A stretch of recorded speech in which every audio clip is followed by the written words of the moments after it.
Welcome back to the show. Of course, this is Surf Splendor, episode number 516, with today's guest, Devin Howard. If you have followed surfing even remotely in recent years, you've almost certainly seen Devin Howard's surfing. If you have followed surfing as a core fan for decades, you were first introduced to him through the DVD era. As a professional surfer, he then went on to work for various brands. The WSL recruited him to revamp their longboard tour. And then for the last couple of years, he has worked at Channel Island Surfboards in kind of a marketing role. Beyond any of that, though, he is an astute and meticulous student, observer, purveyor of surf culture. He has a real penchant and appreciation for history and tradition, but he also is a huge fan of progress and evolution. He may, in fact, be the perfect podcast guest. So I'm thrilled to have him here back on the show. As you know, if you've been listening for a while or watching for a while, we are presented by Rourke, Veyer Watches, and realwatersports.com. I'm going to encourage you to go check out Rourke's latest line of women's swim gear. They're doing a capsule with Abyss swimwear. Really incredible stuff, really well designed, beautiful, and well made. We can save you 15% on everything at rourke.com with promo code Splendor15. Of course, VeyerWatches.com/surfsplendor will save you 15% on an American-made waterproof guaranteed timepiece. RealWatersports.com for all of your water sport needs. And then I'm thrilled to introduce a new partnership today with surfrider.org. I am a Surfrider member, but I want to do anything I can to support them. And through this platform, I have access to the experts who are involved in the Surfrider initiatives. So I'm able to get the direct information from them and share all of that with you. So I will be doing that in the coming shows, in the coming months. But for now, the ocean needs more friends. If you are not a Surfrider member currently, go to surfrider.org and set up a membership and feel good about the support. You can learn about their initiatives there. We will educate you about them in coming shows. But thrilled to be partner with Surfrider. Okay, without further ado, my name is David Scales. We have a gargantuan episode today with Devin Howard, friend, family man, ambassador of surfing, episode number 516 of Surf Splendor. Enjoy. Surf Splendor. Let's focus on the task at hand. It'll be all right. Cheers. Cheers. Thanks. Thrilled to be back. Thanks for coming by. Yeah, of course. A lot's changed since we spoke last time. How hilarious. So Devin, in preparation for today's show, went back and listened to our first episode that we did together in 2017, which was now 7 years ago. Oh, how things have changed. I feel like this is almost a celebratory drink. Like, we've kind of done it. Like, we need to celebrate what's happened in the last 7 years, right? Professionally, personally, there's just been a lot of positive things. Yeah. Congratulations. Thank you. And the same to you. Like, if it's a timestamp for both of us, because I listened to it, I was like, what were we talking about? I didn't really remember. I remember we talked a bit about eggs and what that was like to ride. But we talked about all kinds of stuff, a lot of media talk. We didn't dive into any real deep personal stuff. But on personal level, yeah, lots of things have changed. Married, because I was referring to Kaytlin as fiance. I was like, oh, that's so weird to hear that. And then 3 children, and just a sort of naive perspective, not naive, that's not the right word, but just not knowing what was coming, that this whole mid-length thing that ended up happening 2020. And you and I were having a conversation about how it's this kind of like fringe thing, and people make fun of them as, they're fun boards and for kooks. Like, wow, how many people have one now? It's like unfathomable back then. So I haven't gone back and listened to that episode, but what was your take on it then? Were you advocating for it, or were you making fun of it? No, I was advocating for it. Okay. It was we were talking about a quiver, and I had copped to and admitted that I had about 60 surfboards. And you're like, what? Like, what are you what are you riding? And it really boiled down to a lot of traditional longboards and a lot of eggs. I wasn't even calling it a mid-length then. Right. You know, the term mid-length is bigger than all of us. I didn't come up with that name. It's just sort of what the culture is like grabbed onto. Or maybe the industry did, you know, surf shops. Well, I didn't think we were going to get into it. I feel a need to define specifically there are short boards and there were long boards. So mid-length to me was referring to the length of the board more than it was the design. Yes. Okay. Yeah. Category. And then it's sort of become a catch-all for that in-between zone. Right. But specifically, I was talking about how I was riding these egg boards. Takayama's had a few Patagonia boards, and how it was this neat sort of middle ground. And they're just, it's not that nobody was riding them. There were people riding them. People we know, we could list off a name that had them. But when you looked around the lineup, it wasn't dominating. It was longboards, shortboards. It wasn't a whole lot in between. I think at that time I would have even said it was kooks riding them. If you saw one in the lineup, the odds were it was the fun board design that was somebody relatively new to surfing. Yeah, and so I can't put my finger on what changed. I guess people would say COVID, but I feel like it's got to be a couple things happening because Torren Martin was starting to ramp up and doing his thing before COVID. Right around then, I think Mikey February just jumped on one and a few folks, but I don't know. What do you think? I mean, you're in the blank business. You guys must have talked about this. Like, what exactly happened? The Torren thing absolutely was hugely influential, but that was a very specific design, right? So I don't know that the mid-length would have taken off. The mid-length that isn't a twin fin channel bottom, I don't know that would have taken off without Torren doing what he was doing. There was something so relatable and aspirational about his style of surfing. It looks effortless and it looks that I could do it. Yeah. And so the immediate, I don't have any fantasy that I could do what Felipe is doing. And so it's just, but I look at Torren and I'm like, oh my gosh, I think I can achieve that. And so maybe I need to get on a board that style. But I mean, I don't know, Channel Island, I think of the Channel Islands mid, which you were involved with. Yeah. That is the more widely accessible and maybe even universally, design that people can get to. Yeah. The boards that Simon Jones is doing through Morning of the Earth are such limited productions. And I guess we've started to see people make versions of those, but for whatever reason, that was just harder to access. But through Channel Islands making something readily available around the world, your own version of, again, a quote, mid-length, that became the thing that people could go out and get tomorrow, I suppose. Yeah, it's so weird. I remember clearly. So when you and I talked, I had no affiliation with Channel Islands at all. And maybe about a year after you and I spoke last, we decided to move to Ventura. And it was a pretty abrupt move. And we were going to start a family. And so there was just various reasons it kind of made sense to be here. But the big one was that my wife got a job as a coffee farmer up here. It was an incredible job. We didn't have kids at the time. So it was like, gosh, she went to school, she went to SLO, she was already managing huge 500-acre farms, and to be able to be part of this upstart that was doing coffee up here in Goleta, all right, let's go for it. So when I got up here, I was sort of in between some gigs, and just randomly there was a posting for Channel Islands needed some help. Went in, talked to them, had an interview. They all sat around a table and grilled the heck out of me. Who's they? Britt Merrick was there. John, our sales manager, Scott Anderson, the head of production. There was like 6 or 7 people. I'm like, what kind of interview is this? Like, what were they asking you? I think they just wanted to know if I was a kook. Like they're all surfers. Yeah. And so I think like anywhere, it's about culture and fit. Is this person going to fit here culturally?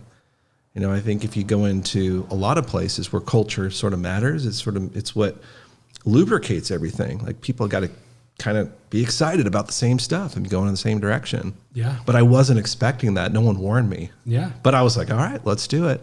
And we got through it. And at the end, they're like, hey, we'd love to bring you on board.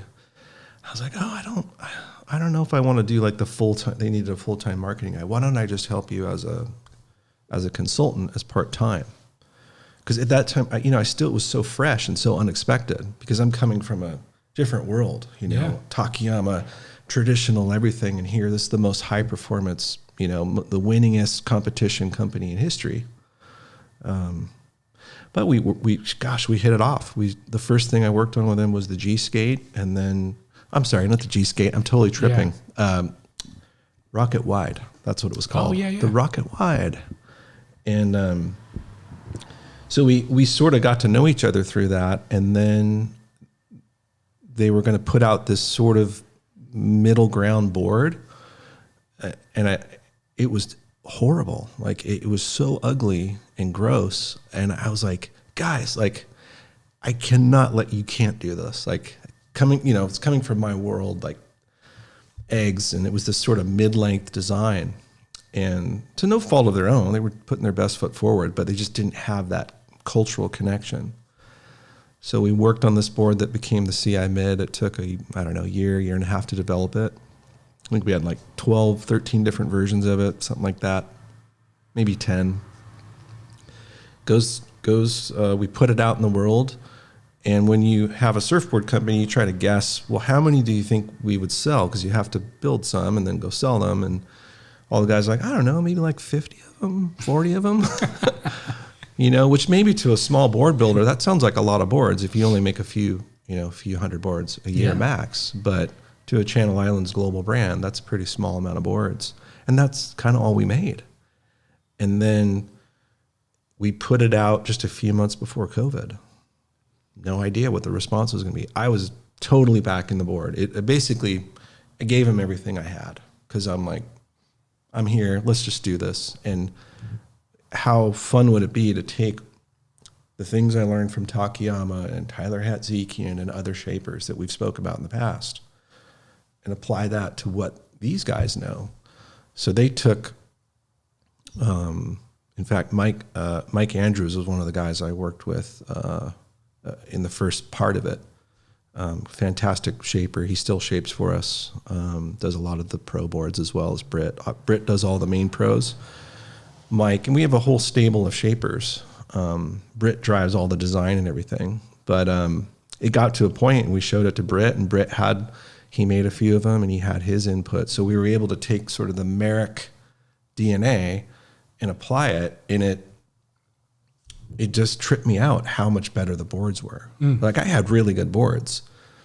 And that's when you go to that next level or that next dimension. I think for Sterling Spencer, it's the 12th dimension.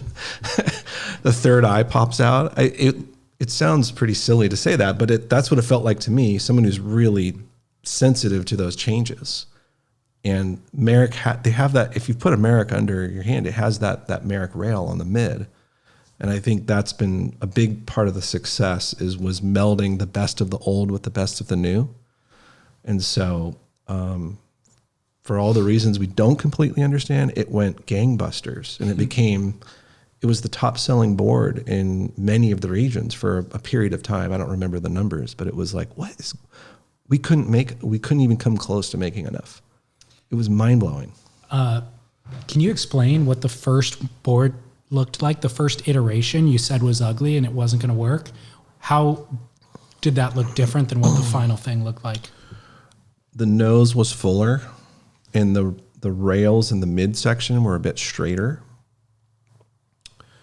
And it kind of had a bit of a wide squash. So it was sort of like, it was kind of what you would expect. Like it was sort of like a fuller shaped fun board. Yeah. It would have been passable. Like it could be out there, and I'm sure a certain part of the market would say, oh, that's okay. But from an authentic point of view, it was way off the mark. It was not even close because I was like, you're the top performance brand. You should put out the top version of this. What was the fin setup? Similar? It was a tri-fin setup. Okay. Originally. So that that board is designed for a newbie to surf, but you can only surf it up to a certain level, basically. Whereas what you guys kind of refined in the final product absolutely is accessible for the new COVID surfer, but it also works for Devin Howard. Yeah. Like you can elevate in your progression of surfing and still get high performance out of that board. Totally. And a lot of credit to Britt Merrick for sort of seeing that. Like that's what I like working with Britt, because if you sort of have a position or a point of view on it and can talk through it, he can see it, and then he finds a way to take it to another level. So that's what he was able to do with that board. And just together, I don't know if it's luck, maybe it's luck, but I think a lot of things in life, you put your best foot forward, you try to do the best you can, and the rest of it's just up to the universe and the way it's going to work out. Like, we didn't quote unquote market it and like take ads out. We just showed some videos of me riding it and just built them. And it comes down to, you put it under your arm, does it feel good? And then if people ride it, what are they saying? Yeah. I'm going to take you back a little bit and get personal. Sure. How'd you and Kaytlin meet? We met surfing. So I had been married before, and unfortunately it didn't work out. And so I was briefly single. I was married for quite a while, like a decade. So I was like, oh my gosh, I'm in my late 30s. This sucks. I didn't have no children, thankfully. So we didn't have like a broken family, and just sort of regrouped. And I was surfing one day at Cardiff Reef, where I surf like every day pretty much. And I saw this stunning woman paddling into a wave. Like, I was paddling out, and she was kind of, not like she was going to run into me. I was going to get out of her way, but she was paddling into the wave, and a bit of a chop went over the bow of her board. Most people the board would go underwater and there'd be toast. Me included. I mean, you've done it. We've both done it. And I watched this gal just kind of muscle through it and just pull the board out and then keep going and get to her feet and go down the line. And that wasn't like a full flirt. It was a semi-flirt. When she came past by, I was like, hey, that was really well done. Like, she's like, what do you mean? I was like, oh, most people would have just been over right there. And she's like, oh, you just got to practice. She had no idea what ability I was or anything. It just kind of blew me off a little bit. And I was like, all right, cool. 5 minutes later, she's paddling back out, and I didn't try to do this, but I totally sprayed her in her face. No way. Yes. I was like, well, you're right there. Whew.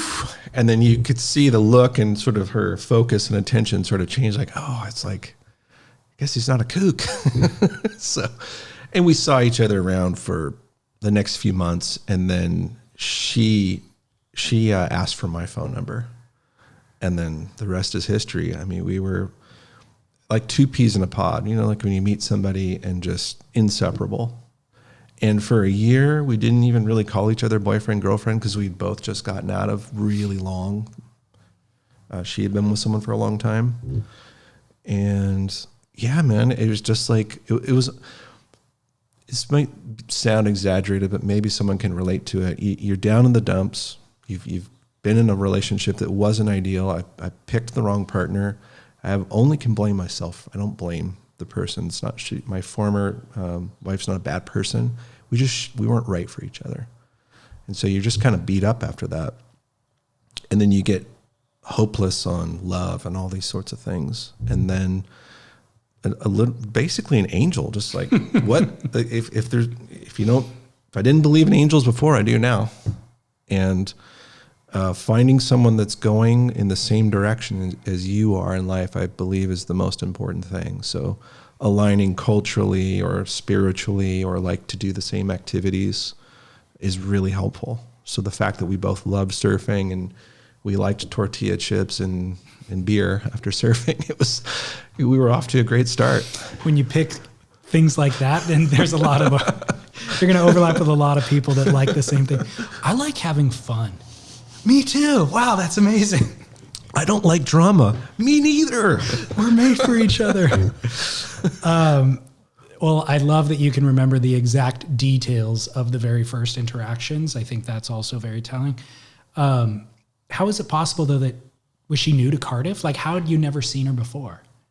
Yeah, she was new to Cardiff. She came down to work for a cut flower operation. Okay. She graduated from SLO, a degree in ag, and she got a farm management job on a 500-acre cut flower farm. And she just happened to be living in the area. And because she rode longboards, there's, it's a hub. Cardiff's a thing, that's where you go. It makes sense that she would end up there. If you surf there every day, I was wondering why it was the first time you had interacted, but she was new.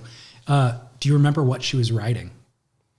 I think she might have been riding a Davenport, maybe. Okay. I think she was. Respectable. Yeah.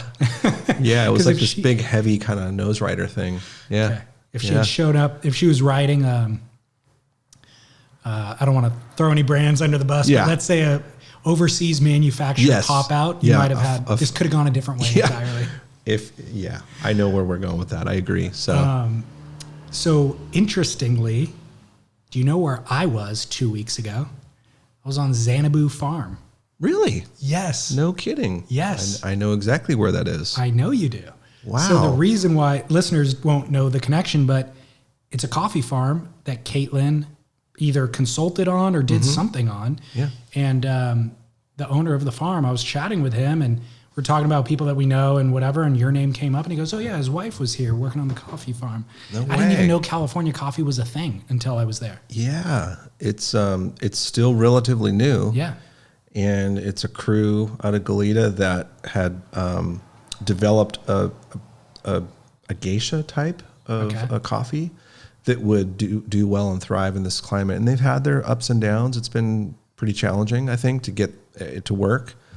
But they've gotten some yields and some, it takes a couple years. Yeah. It's like, I think probably the same. I don't know anything about grapes, but I know that's your thing. But I think there's a lot of overlap. There's a lot of flavor profiles. And yeah, man, they were selling some of their coffee for like $100 a pound to people in Japan, which is nuts. Mm-hmm. But I mean, just think about that. The idea of California grown coffee, there's a lot of appeal to that. Totally. Yeah. Yeah. So he said, I guess, David at Xanadu was saying there's like 3 farms, I guess, in California. So it's still very, very small production, limited. It is. He said like the lowest grade ends up at Blue Bottle, where you could buy it for like $15 a cup, which is expensive, but that's the lowest grade California stuff. And then he gave me the Japan example as well. But I'm like, man, so do you ever get to drink your own coffee off your farm? And he said he actually has. He's ended up with some of it, but there's high demand for it elsewhere, so you might as well sell it. And have you had it? I've tried it, and it was hard for us to come by it because it's just been a challenge to sort of been a little bit of trial by fire because it's a startup. It's totally new. But were you able to differentiate the quality? Like, did it taste better? I thought so. Okay. A lot of any of the coffee drinkers that are really into this stuff, it comes down to how you prepare it, of course. If you just sort of like put it in haphazardly drip coffee machine. Yeah, I mean, you got to get really into it, measure it, have the right ratio of water. And I learned how to do all that because of this. And although we don't drink that coffee, we still sort of do a drip system and measure it, and we kind of nerd out. And you can taste the difference, but a lot of people I think are used to drinking really burnt coffee. Yeah. If you go to Starbucks a lot, you've just got accustomed to it. I would recommend if you go to Starbucks, this might be a heartbreaker to some people, to stop going there and to invest. Hit me up on a DM. I have nothing to do with this. I don't work in coffee at all, but there's an Italian machine that does an automatic drip. So if you hate that idea of sitting there and pouring and doing pour over. I'm sorry. Yeah, I meant to say pour over. I'm confusing the terms here. If pour over is too much work or whatever, what I meant to say is I have an automatic pour over machine. Yep. They're fantastic. Okay. And it's super easy. You get the beans, measure. We like to do a 15-to-1 ratio, and it just tells you how many grams. Throw it in, and the grinder setting's important. You don't want it to be too fine, too rough. But once you kind of go there and get used to drinking like really well-balanced coffee, it's in picking the right beans. Like I don't recommend dark roast. I know people love dark roast. That's all I ever drank until Kaytlin opened my eyes and all these flavor profiles. I was like, I had no idea. When you're drinking crap quality coffee, the darker roast adds flavor to it, like a certain intensity that you can then appreciate. But if there's no subtlety, then you need the intensity. And that's why people are drinking Starbucks, you know. Yeah. But if you have a good quality product, the intensity or the subtlety with lots of variation of flavor and depth of flavor and complexity and all that, the roast overpowers all of it. Yeah. And so you want to go medium roast or light roast. Let the subtleties express themselves. Yeah. But if you then botch it in the making of the coffee product, you know, the grinding of the beans and then the making of the coffee, then you won't appreciate any of the subtlety anyways. Yeah. So I'm sold. I want to come over tomorrow morning and get a cup of coffee. Yeah, actually. let's do it. We'll hook it up. And Kaytlin so we got pregnant with our first Rex, and she put her job on pause. And then she was really struggling with the concept of going back to work. Totally. And she loves her job. Yep. So we made a big call, and we've gone all in on I think they call them trad wives. It's like a thing now. But I don't know that term. You don't? You don't know about trad? Oh, look into it. It's a whole thing. It's so silly because it's just like this idea of a mom like not working, being at home and raising children, which has a stigma, you know, because I was raised that women go to work and that's just how it is, or both parents, let's just say. Yeah. And then a lot of people were raised with their parents gone. They come home from school, no parents around. If you're a good kid, shoot, you don't get in trouble. But all my friends that didn't have parents at home, that's where we went and partied. You know, it was on. Yeah. So we'll see how it goes. But I think it was a tough sort of identity crisis there for a minute, because she went to school, she became a farm manager at a big operation, then moved into this coffee thing. It was pretty prestigious and fun and engaging and rewarding. And she's told me so many times, she's like, I would just never in a million years guess or even think or fathom how rewarding being a mother is. Wow. She loves it, man. Yeah. As rewarding as it is, there is still, I think, a desire oftentimes for people to want that other type of stimulation. Mm-hmm. You know what I mean? So it's just... Absolutely. Yeah. Yeah. So tough to manage. Check in with us later, but so far so good. Now we're up to 3 children. Right. So, yeah. Right. Let me ask you about your own identity, leaving San Diego. You're synonymous with San Diego. Sure. How did you feel about the move to Ventura? I was not stoked on it. You grow up, a lot of surfers don't like the idea of leaving where they've grown up or they really have roots. It's mostly because they're concerned about getting set waves, right? It's like, maybe if you're the type of surfer who's never really settled into one spot, that wouldn't be a factor for you. But I don't know what the percentage is, but most surfers I know that are decades in, they have their spot, they have their place. They like getting the set waves, but more than that, I think they like the community and the camaraderie and the hello, how's it going, catching up with people. Leaving all that behind was really tough, you know. Also, the consistency of the waves in that North County, San Diego. Scott Bass, your cohort, he brags about it all the time. It's true. It's a wave paradise. There's waves everywhere. And then moving up north to where we are now, to me, I feel more like I live in Mammoth, where it's good for the season, and then the rest of the season it's kind of brutal. A lot of driving. You're shadowed by all these islands here. This whole 805 area, it's just shadowed. If you could remove those islands, man, how nuts the waves would be here. So it's taken some getting used to, but now we're on 5 years, and my heart is still there. Let's just put it that way. But I love where we are now, and home is where your heart and your family is, and wherever this whole crew is, that's home for us. It seems like it was perfect timing with having the kids too, because to be honest, you need to be home for them, And yes. if there were good waves right down the street, you'd be, even if you chose to spend the time with your family, you'd feel anxious about missing the waves. Yes. So it was kind of perfect timing. Yeah. So surfing a lot less, but when it is good, and Kaytlin's Kaytlin actually, to her credit, she pushes me to go surfing. I'm the one who's saying, no, because I'm 50 now.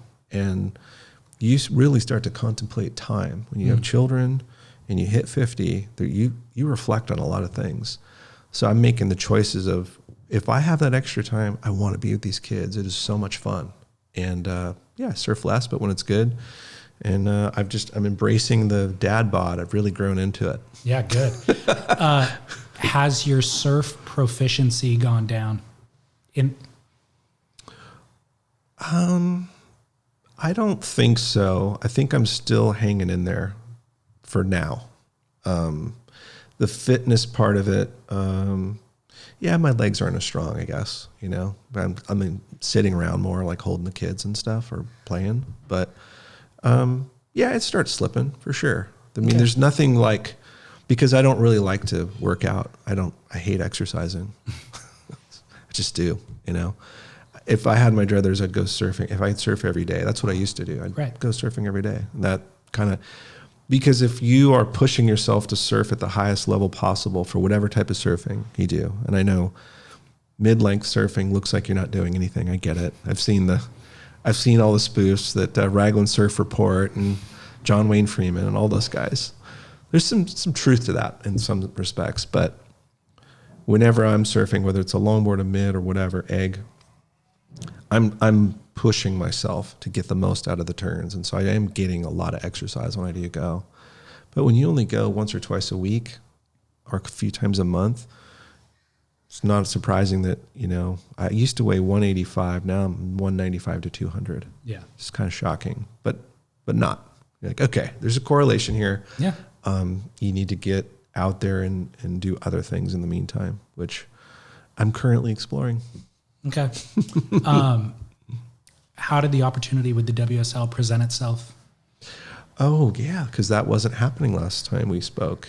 Out of thin air, got a call from Wingnut. I'm like, why the hell is Wingnut calling me? I hadn't talked to him in years. And, we're old acquaintances and friends or whatnot. And he's like, hey, you, what are you doing? I'm like, I just started working with these guys at Channel Islands. It's going great. Oh, no way. How unreal. Hey, how do you feel about working with the WSL? I'm like, that's kind of random. I don't know. Tell me more about it. And so, it was Wingnut's pitch. They were the owners, the Ziffs, Dirk's wife especially. She wanted to put in some energy into longboard. They had changed the criteria, and they were having trouble implementing it for 2 years. It wasn't sticking. So they were looking for someone that could kind of come in and sort of swing, a little bit of weight around and make it happen and implement this thing. So a bit of back and forth, and I actually said no a few times because it didn't pay that well. It wasn't worth I knew how much time it was going to take. When you're at the center of communication for a couple hundred people that want your time, I was like, oh man. And I knew that I was going to be hated by people, because there's only one happy person at the end of the day on any contest, and that's the winner. So everyone else has a reason why they didn't win, and it's usually your fault. And I knew that because I used to compete, and I knew exactly who I'd blame. I never blamed myself. Mm-hmm. What good pro surfer would blame their own surfing? You blame the surfboard, right? It's always the board's fault or the judge's fault. Mm-hmm. And for sure it's the contest director's fault. Yeah. So I was very reluctant. And not that it was like I did it for the money, but at a certain point you have to make choices with your time. And I threw out a crazy number, and they're like, okay. It was one of those classic, and I was like, dang it, I should have asked for like way more. Have you ever done that where you're like, what was I thinking? But it worked out, and I had a lot of fun doing it. So what was their ambition, and what was your hope to execute? Their first goal was to, as I said, they had rewritten the criteria. The longboard surfing was heavily leaning towards shortboard focus.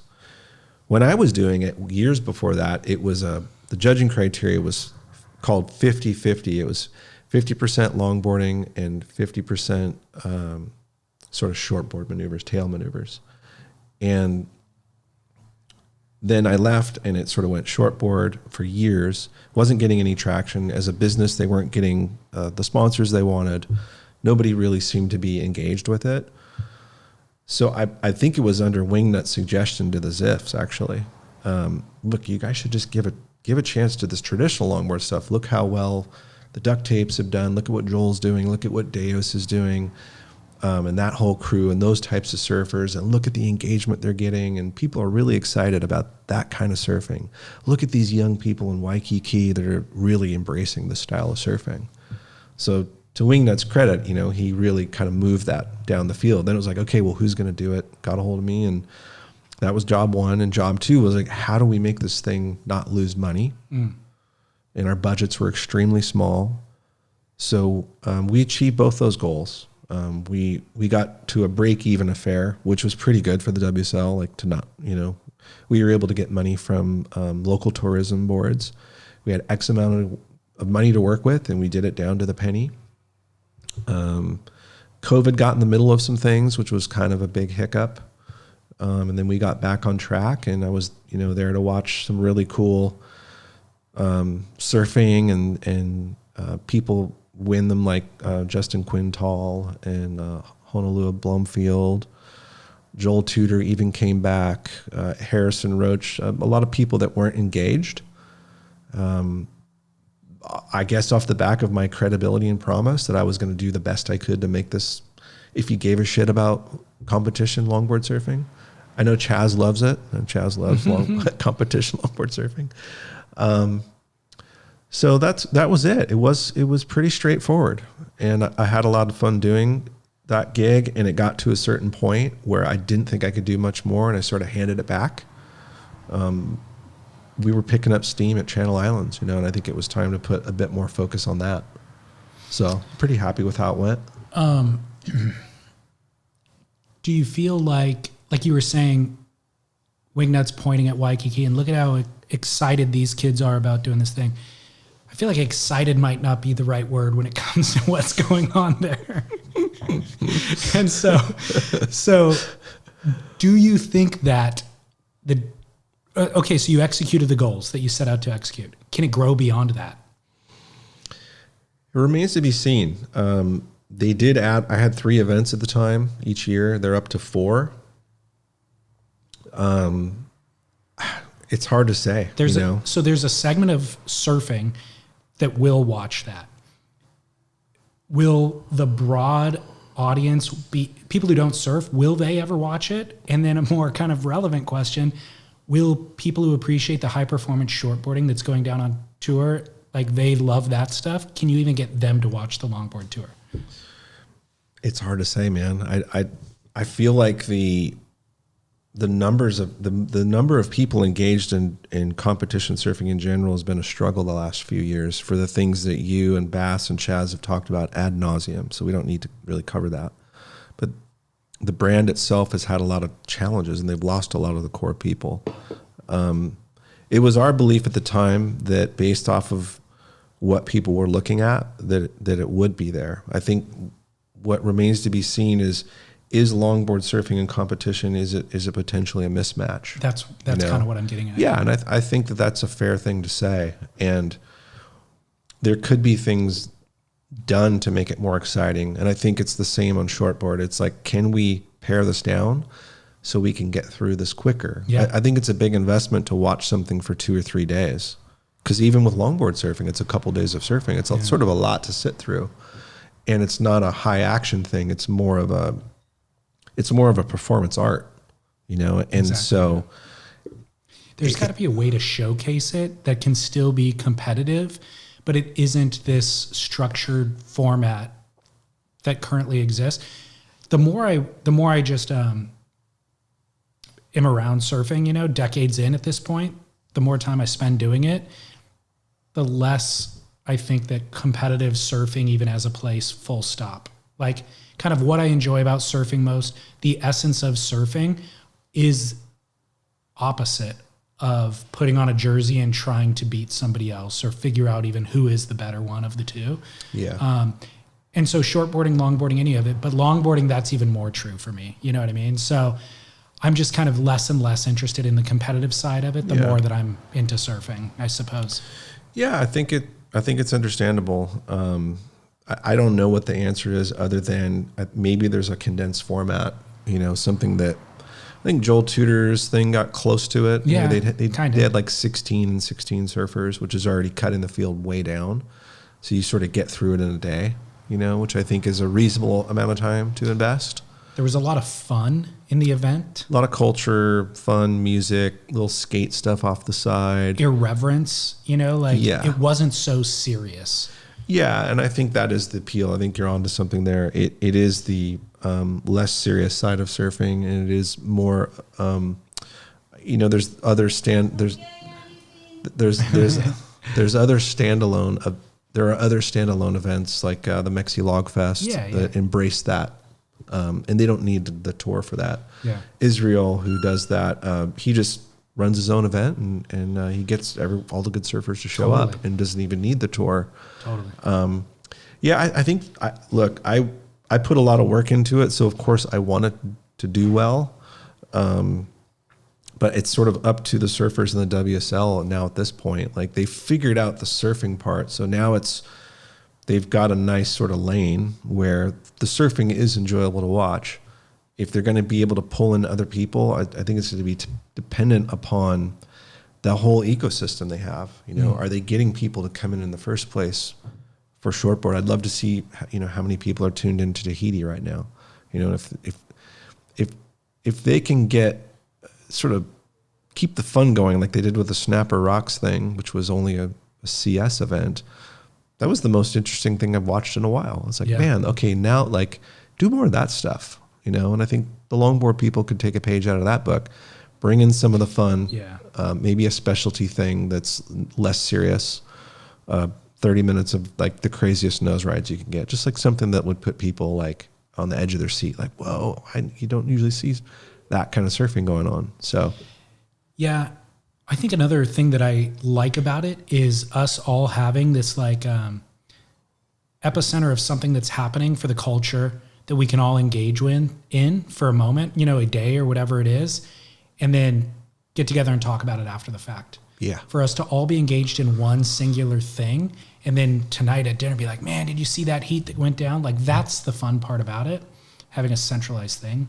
So yeah, and there is relevance to it. Yeah, and I do think performance shortboarding remains the best version of that, and it is the most exciting. You and I, before we turned on the mics, were talking about Tahiti, and we watched the round of 16 heat separately, but we both had watched the one of Slater coming back with 9 seconds. That was incredible. Incredible. I don't know that you would have that kind of drama on a longboard. I just don't. The waves it's a different deal. These are treacherous waves we're talking about, and Kelly was getting his ass handed to him by the ocean. And when all hope was gone, he pulled it off. It was really exciting. It was pretty damn cool. Totally. And, I get to watch how Britt Merrick's mind works, and competition is what really motivates him to progress design, because he's building boards for people that are looking for any incremental advantage to beat other people who are as good, if not better than they are. And it's this meticulous process. And I wonder that if we didn't have the competition to push someone like a Britt Merrick, or for that matter, all of Britt's peers, that all the other brands, we know who they are. If it was just sort of like cruisy, would for anyone that cares about advancing design, would it happen as quickly, or would it be happening? I don't know. I don't know either. It's an interesting theory. The alternative to that theory is that, well, it happens in this very focused style of, let's say, pointy thruster refinement. But if, let's say, the best shapers in the world weren't focusing their attention on just these incremental refinements, maybe they could be experimenting more creatively on a broader canvas, and surfing would have advanced leaps and bounds into some way that we wouldn't have anticipated. Sure. Like if the pointy thruster wasn't as influential as it was, imagine the different styles of surfing that we could have had in 2024. That's just a theoretical argument. Yeah, no, that's true. And I think we've eventually got there. I feel like it took a long time, but I think all of those things are happening now, and there's spaces. True. There are other brands that we know who they are, that no one on their team puts on a jersey, and they're doing really interesting things. I follow what they're doing. I'm like, God, that's really cool, man. Yeah. And we're having fun over at CI. I think because we're open to all those things happening. We can do both. Yeah. I don't think there's anything wrong with that, and there's enough room for it. We have enough board builders on our team that are fascinated by all the different types of boards we can build, and even more recently, like since we're just talking about longboarding, like adding our friend Wayne Rich to come into the stable, an old friend. Totally. And the CI mid did well, the triplane whole single did well, the CI mid twin did well. Well, I also, at the foundations of my surfing, is traditional longboarding. We didn't have a new traditional longboard. I think the last one CI made was like in 2000 when Mikey DeTemple was on the team. I mean, it was that long ago. And so design's driven by who's in the building and what's going on, who's on the team, who works there, who's excited about what. And I'm looking around going, man, we need a traditional longboard. That's what I ride, So we dove into this really fun project with Wayne Rich, who I know you're friends with, and he's a real character, underground legend, but people know who he is, but he's still like kind of underground. Well, let's back up to how do you know Wayne Rich? Like, what's your exposure to him, and when did you first meet? I met him, gosh, I don't know the exact year, probably the late 90s. I used to compete in the Coalition of Surf Clubs, California Coalition of Surf Clubs. So I know people talk a lot about board riders right now, like that's a big thing. And I've heard you guys talk about it on the Grit, and I almost wish I could jump in and say, but you guys forget, like the club thing's been going on for a long time. It's just that shortboarding finally got back into it. Mm-hmm. For whatever reason, the shortboard thing wasn't in the club scene. Coalition of, and before that, it wasn't called anything. There was no coalition. There was just clubs up and down the coast from the 80s, as far back as I can remember, longboard surfing when I was probably 14, up and down the coast. So that's how I met Wayne. He was on another team, and he was probably 15 years older than me, but he was just so badass and so like core and just like the rootsiest guy who you also like would give you a hug and take his shirt off his back, but you like would never want to double cross him. You'd also want him in a bar fight. Like he's like the perfect guy, like a cowboy in a white hat, like pretty cool.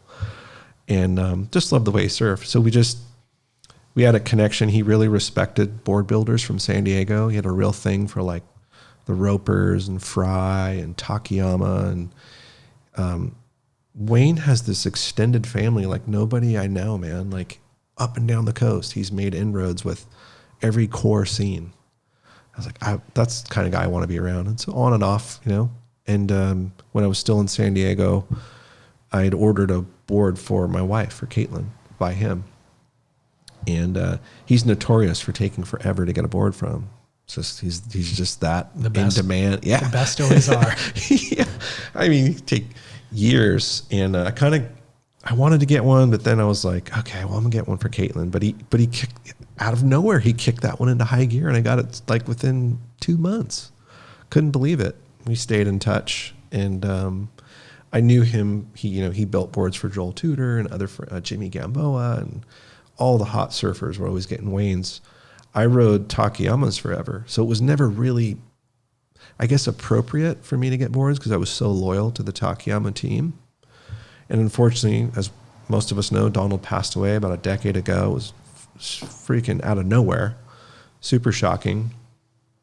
Because it wasn't like he was sick and like slowly withered away. It was like, got the phone call, Donald just passed away. I'm like, what? It was such a drag.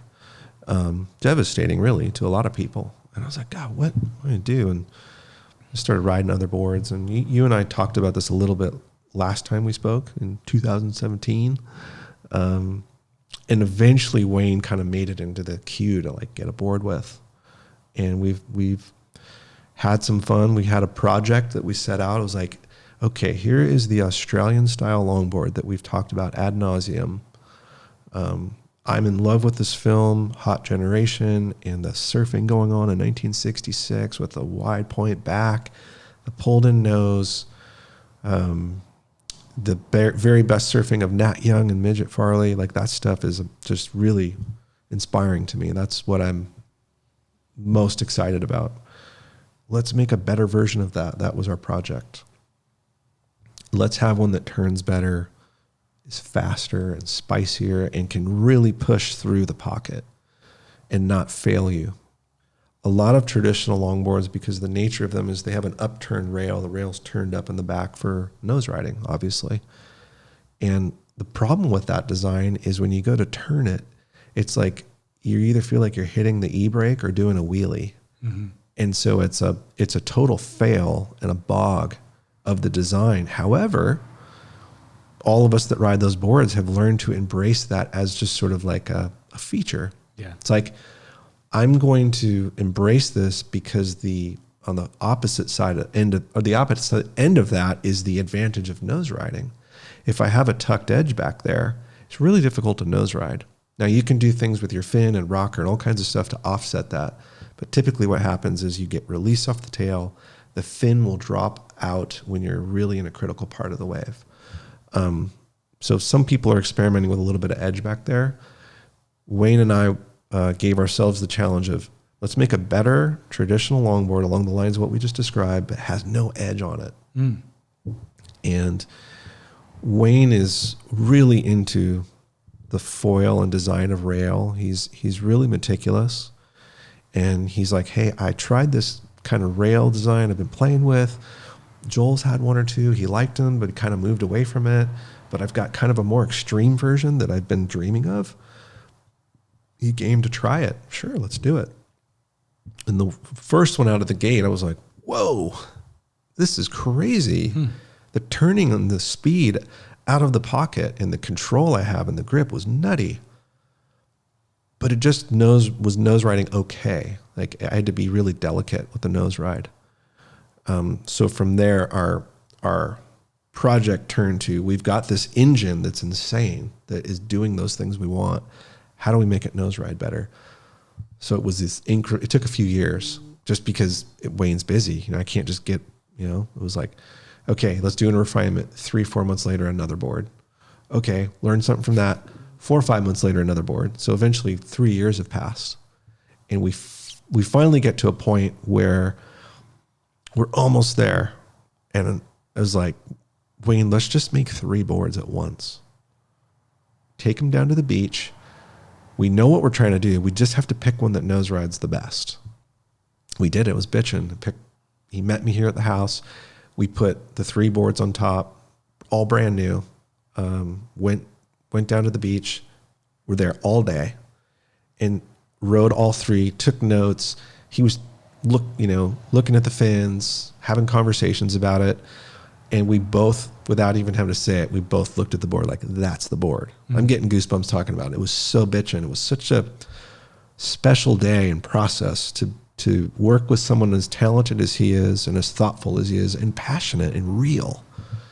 And he was 100% down to do this project with us. And over time, I had said to him, hey, I want to make a log at CI. What do you think? Like, would you be into that? And it was Britt Merrick's idea. Like, I had to get this cleared with Britt, because we were talking about making a log. It's like, who's going to make it in the building? That's not Britt's thing. And Britt's like, do you think like Wayne would do it? I know you guys are like doing stuff. I'm like, let me find out. That would be insane. And it totally worked out. He was down, we were down, and sorry, it sounds like I'm gushing, but it's my passion is design, And when I was younger, I didn't pay attention to it because I rode for Donald Takayama, who was the master, and he didn't give a fuck what I thought. He didn't want to hear it, But were you interested to hear it from him? I was interested, but he was like, I got it. I know what you need. Yeah. He'd be smoking a cigarette. And I was so shy and unsure of myself, I didn't really challenge that.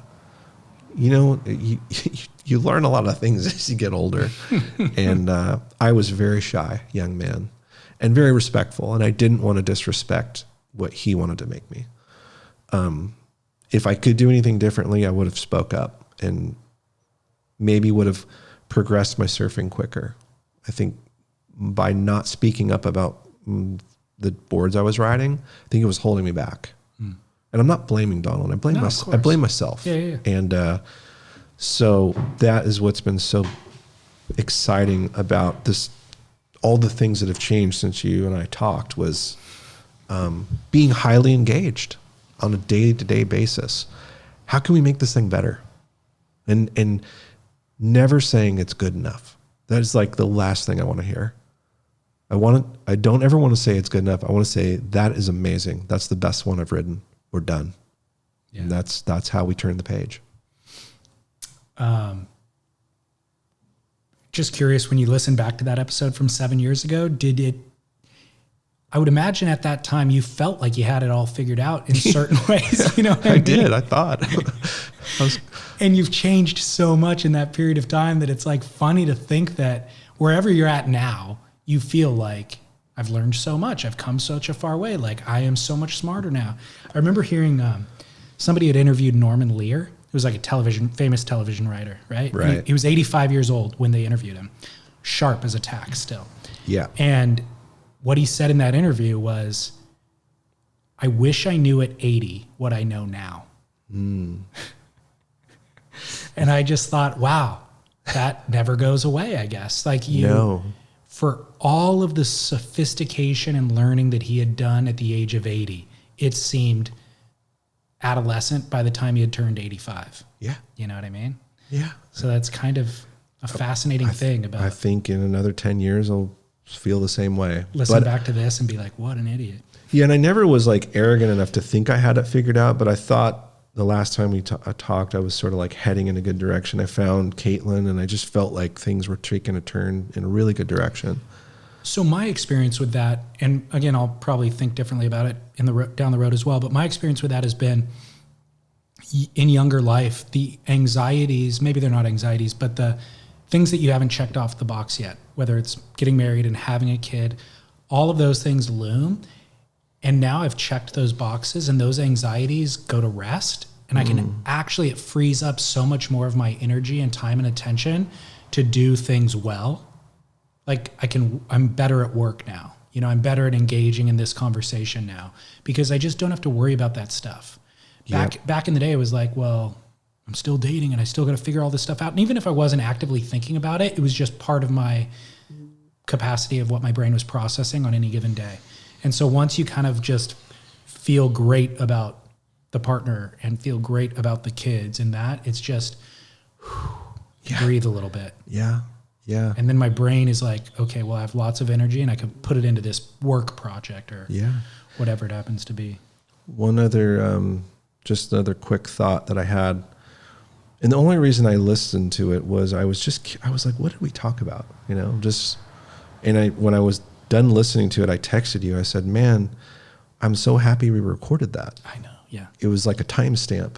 And my voice sounded different. It was just a different cadence to the voice and nothing bad, but just kind of like, wow, I'm really glad we have that. And I also remember thinking when I was done, so I was 43 then. I was still trying to figure out what to do. I still am today. We always will be. But I thought I was running in trying to be quote unquote successful. You know, like what is success? And I was on a corporate ladder climbing mission in those days. I was at Patagonia. So I had a carrot dangled and promised that I was going to be on a path to running and directing the show for the Surf Initiative. I helped at the hire of the Malloys. The Malloys brought me on board, and what was discussed was we're gonna change surfing. We're gonna bring environmental responsibility to surfing. That sounded appealing. I was like, well, who doesn't want to do that? That sounds cool. I did that thing for 6 years and became very disheartened with the corporate ladder climbing for reasons we won't get into. I couldn't get to anywhere near what I was promised. So when you realize that, the only thing you can do if you're trying to move forward and still in this chase of being successful, because remember, I was indoctrinated with, to be somebody, I had to go to college.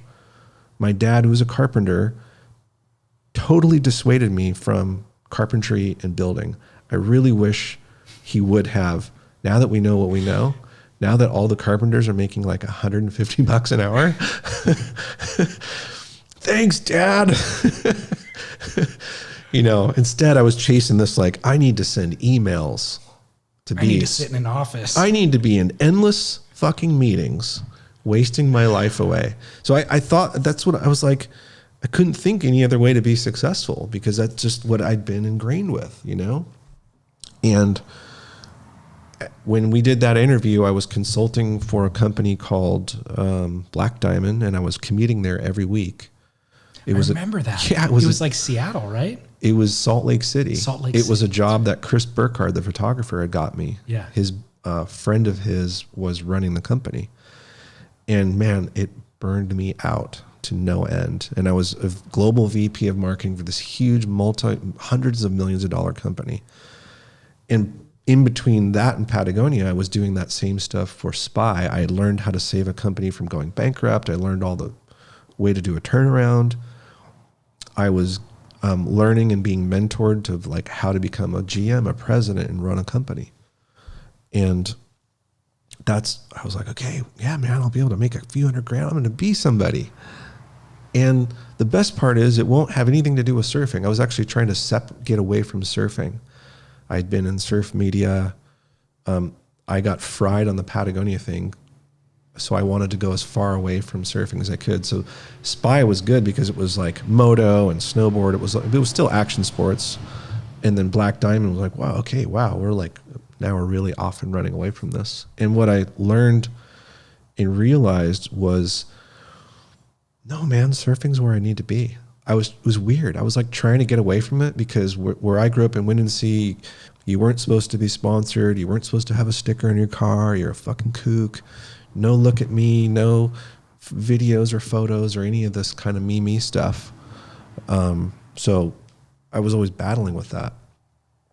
And then later on, like Instagram, eggs, all this stuff sort of like accidentally happened. And then when I stopped kind of resisting it and just sort of like went with it, because I was passionate about building boards and that type of surfing, the world opened up and really cool things started happening. Like as soon as I sort of let go of like, no, I can't go that I'm too old for this. And I should, and totally unexpectedly, fall into the relationship with Channel Islands, which has been the best work experience of my life. The most fun I've ever had working is at Channel Islands. It trips me out, because I would never bet money I'd be there. Right. And it's been a godsend. And then all of this sort of surfing that's happened at, mid to late 40s. Really cool. I don't know what the point of that is other than I reflected on that very quickly from what's different from 7 years ago. And I think it's cool in life to look back and not judge what was going on. Yeah. But just go, what did I take away from that? But you can have, to your point about glad that we have that as a time capsule, because you could have photographs of a certain period of time and you could have video of a certain period of time, but this style of dialogue and conversation is different than those. It really it allows you to tap into something, additional, deeper in certain ways. So here we are again. Well, let me ask you this. If that corporate ladder had opened itself to you and you were able to achieve what you thought was your idea of success, do you think you would have been happy? No, I don't. I think I would have been miserable.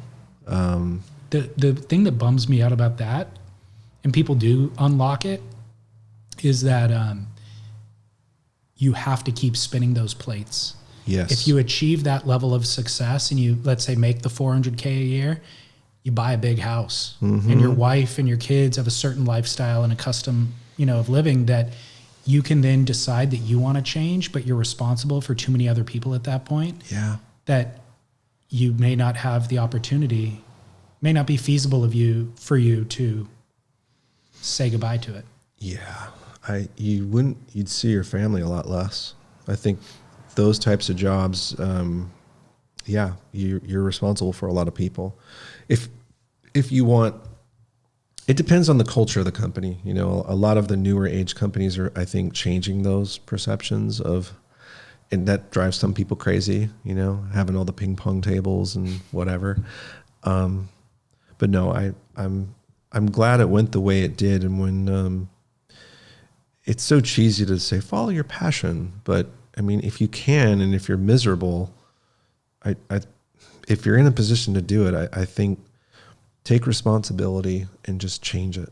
Like, you have to. I meet a lot of young men who are pretty unhappy with the direction they're going. And you always try to get at the heart of is, well, what do you enjoy doing? Yeah. And then you hear them say, well, I could never do that. And I'm like, I think today is the best time for being an entrepreneur. I mean, you have access to so many things that you and I didn't have 20 years ago. We had to go to school. I'm not advocating that you don't go to school. I think you should go to school if that seems right for you. There are a lot of people that are not doing that now, and they have all these incredible tools and ways to be successful if they're creative and have the drive to do it.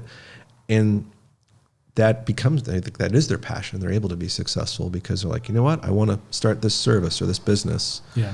And you don't feel like you're sort of hopelessly working away in the coal mine for somebody that doesn't maybe appreciate all that effort and time you're putting in. Right. Well, to get to know how you ended up with this disposition and in some of these positions, I have a story to tell. Yes, let's hear it. I don't know if I even told you this, but one of the most, we go to the boardroom show every year, and that's one chance to kind of interact with listeners. Yeah. All in one weekend. These people come up, and it's very gratifying, or it's very validating and gratifying. And they'll give us some story about whatever, how they found the show, they listened with their son, whatever it happens to be. But the most gratifying of all the experiences this last year was one Karen Howard walking up to me. And I saw her coming from 20 feet away. She had her friend with her. And she zeroed in on you. Zeroed in on me. Uh-oh. And I was like looking away, and then she was moving closer. And then I was like, wait, she's coming right to me. Do I even have a female listener? What's happening right now? And she just was like super gracious. And she goes, I just wanted to come up and say hi. I really appreciate.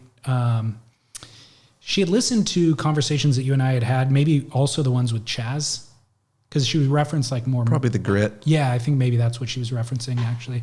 But she was just like, I really appreciate the style of what you do and the way you've engaged and the platform you've given my son and all this sort of stuff. Oh, that's so cool. And so, do you remember the friend that she was with? She was like a pro surfer. Your mom mentioned her name to me.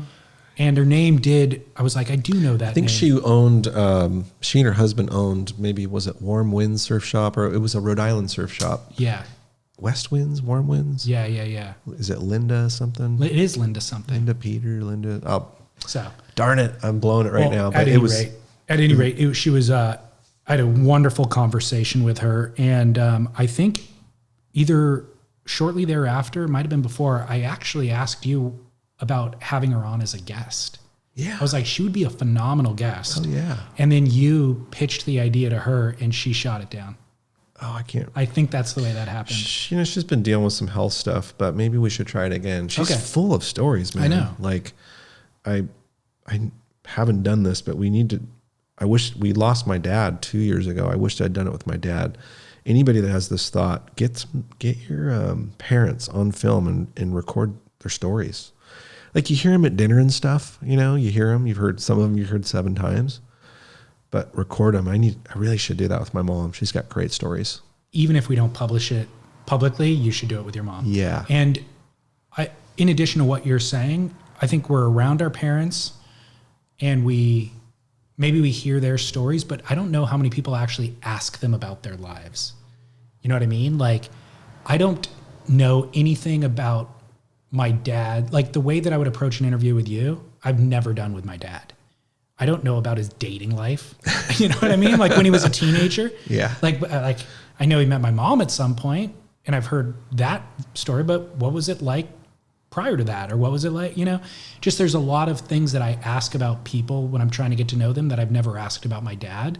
Yeah. And so yeah, I encourage you to get some of those stories down. But why don't you try to illuminate some of those stories for us? Who is your mom? Where'd she grow up? How'd she discover surfing? Okay. Well, her maiden name was Adams, so Karen Adams, and she grew up in East Providence, Rhode Island, and she saw the movie Gidget. I want to say she was maybe 13 at the time, and it of course she was just blown away by it, and the idea that a young lady could surf just had never entered her mind. She didn't know what it was. I think a lot of people share the story, but maybe less so women, and so she convinced her father to get her aboard, and I don't know how he figured it out, but he built her one. He was like a tinkerer and into boats and stuff, and I think it was kind of a piece of junk and like fell apart or something. And then they went and got her a legitimate board by the time she was 14. Her girlfriend that she grew up with, her next door neighbor, was like a year older. She was super into it too, and they definitely did. They put the surfboard on the bed. They did the whole thing like Gidget, practice surfing on the bed. And I think they were like an hour away from Newport Beach or something like that, in Rhode Island. And yeah, she begged her parents to take her, and so she caught on to surfing. I think by the time she was 16 or 15, her girlfriend was driving. So now she had a ride to the beach, and she was just full on into it. And she was considered a bit of a black sheep, the pretty traditional kind of conservative, like church going family. Didn't really love the idea of their, this young lady kind of getting, because it was a bit of a rebellious thing, the way you dressed, the way her hair looked. And their dream for her was to go to nursing school, which she did, and she dropped out because she was so into surfing. And so over the next few years, it was all about that. And she was on a surf team and a surf club there. She, some years later, moved to Cocoa Beach, which was kind of her version of going to the North Shore. The North Shore of, it was like so far away, but you could get in your car and drive to Florida if you're an East Coaster. And her neighbor was Mike Tabling. And she just mixed it up with all kinds of people. I've got all these, you look in the scrapbook and there's pictures of her, Larry Gordon's handing her a trophy. Mike Tabling's like leaning against a van, and you just don't appreciate the stuff when you're a kid. It's just your mom. And unfortunately, when we were kids, she had a spinal cord injury, so she wasn't surfing. In 1981, she got in an accident. So I always remember my mom mostly as being injured, kind of crippled. But she raised us. Surfer Magazine was in the house, we were always talking about surfing. She had us on boogie boards, my younger brother, since before I can remember, before my first memories. And our first surfboard was from Floyd Smith, who just passed away. Rest in peace, Floyd Smith. My mom had moved out here because one of her best friends married Floyd. So they came out from Rhode Island. My mom and dad got married in Rhode Island. They met at the beach. My dad went to Vietnam. They came back. They were pen pals. They got married when he got back. Total rad love story. They were kind of over. My dad's mom was a bit of a pest, grandma. So like, what's the furthest we can get away from her is to go to the West Coast. So they loaded up, yellow van, no exaggeration, California dreaming all the way. And my dad got accepted to like UC Riverside, and they came over the hill, and Riverside was so gross with smog. And my mom's like, there is no way we're living here. So she had a friend in Santa Cruz and a friend in San Diego. San Diego was closer. So they went down there, and they moved into Ocean Beach, had all these connections with Floyd Smith. And a couple years later, I pop up. I'm born in Ocean Beach. And then fast forward, I think I was age 7. We went over to Floyd Smith's house, and he was making these softboards called, I think they were called Mason and Smith. Okay. And they have like a fish on it. It might have been like kind of like a Christian thing or something. I'm not sure. And they were soft tops that looked like Jerry Lopez, like guns. That was the first board. My brother and I think I had a green one, and my brother had like a light blue one. Wild. Totally bizarre. If any listener out there knows anything about these boards, I'd love to know more. And that's kind of how we got into it. And then, gosh, man, it was like full on surf family. Even though my mom wasn't surfing, Right. she would sit in a beach chair and talk us through it. She taught us how to surf from the sand, not in the water. And gosh, I think we just didn't really understand how cool that was. Yeah. And until we were much older, unfortunately. But all my friends like my mom, you know, she was cool. I was like, man, she's kind of not that cool to us. Like all the friends say, man, your mom's cool. And we've still got one of her boards she was able to hang on to. It's a Yater, which is weird because she was in Rhode Island. She ordered the Yater through a local surf shop. It's got like an offset fin in it. It was among the first logs that I rode, and even Tudor rode it, who was our neighbor. He had like an old Bang, and he tried the board when he was like 13 or 14. So it's kind of like well known within our circle. Pretty cool board. Still have it. My mom still has it. And yeah, that was probably more info than you wanted, but No, that's mom's cool, man. incredible info. Yeah. She has a diary that don't want to read, but apparently there's some pretty spicy stories in there. Salacious. Yeah. One of the craziest like things I didn't want to hear, I was at Surf Expo one time years ago, and I knew who Mike Tabling was, and I was like, oh man, I want to meet Mike Tabling because we had this painting in our house that my mom was a really good artist. She did oil paintings. I'd say she was kind of like a bit of a photorealist style. We had there's a famous shot of Mike Tabling pulling into a barrel. Everyone who knows who he is knows the shot. And I just always knew who he was. And I'd heard these stories like, oh, you know, he was on the run from the law. He was in South Africa for some, you know, kind of shady stuff, and walked up. I think he was like working with Surf Tech or somebody. And I was like, I introduced myself and I told him who my mom was. And he looked at me. He's like, oh, the Addams sisters. They were fun. And I was like, and I could just see the gears turning in his head. I was like, I'm good. Nice to meet you. He started cracking up. When they say never meet your heroes, I didn't know that's what they were talking about. Oh, I was like, Mom, what did he mean by that? She's like, it's not what you think. Like, she's like, one time he came running, we were in a trailer, he came running in and he like took a giant bag of weed and hid it in their kitchen cabinet. And he's like, I'm going to leave this here for a few days. Don't touch it. Incidentally, I ran into his son last year in North Carolina. Oh, no kidding. Yeah, Travis. Okay. Right? I don't know. I don't know anything about his Travis. son. Yeah, came up and introduced himself, and yeah, he's living out in North Carolina now. Unreal. Incredible foiler. Oh, no kidding. Yeah. Okay. The foil world. Yeah. So that is really good, man. The idea of reading your parents' diary. The interview is one thing. I want to hear their polished version, but I can't imagine. She's kind of hinted that I'm not ready for it. Yeah. Like, maybe there's like some Surfer's Journal stuff in there, like that could be fun, but I'm like, the Surfer's Journal at night. Yeah. After dark. Yeah, but I think to hear the voice of a young lady surfing at that time, because she told my brother and I stories how brutal the guys were to her. The guys didn't want her surfing there.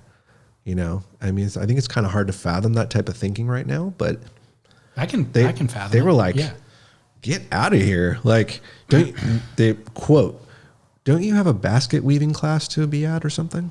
Totally. And they'd like ride up behind her and pull her bikini down, pants her. So she learned how to get real tough real quick. She was pretty known for a foul mouth and a giant stiff middle finger to people's faces. I mean, we were looking at some of her photos before we started recording this, and you're like, oh, well, then she became a mom, you know, and life takes over.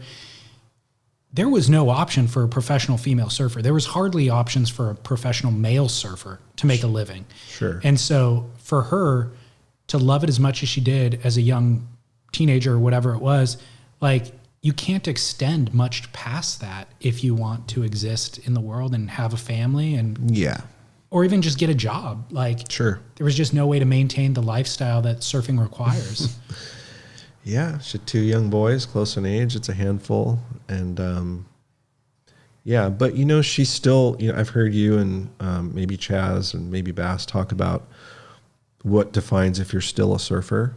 And you sit down and talk to my mom. She's been on a board only a handful of times since her injury. She's still a surfer. Yeah. She's watching the WSL events on right now while we're recording this, the Tahiti one. Guaranteed she's watching every second of it. Yeah. She's so into it. And so that's pretty cool that I didn't know she was going to walk up and talk to you, but that totally sounds like something she would do. Okay. I'm glad I hadn't told you that story already. I think I might have mentioned it to Scott, but, well, shifting gears, but this is something that conversation we've been meaning to have on air for a while is, why does style matter? Ooh, that's a good subject.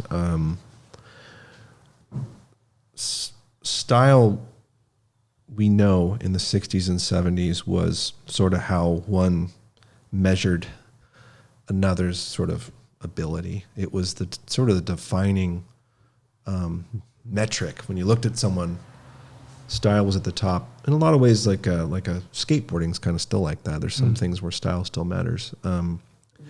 And I was always drawn to it. I never quite knew why, and never put a whole lot of thought into it other than the things I looked to growing up, the surfers around me.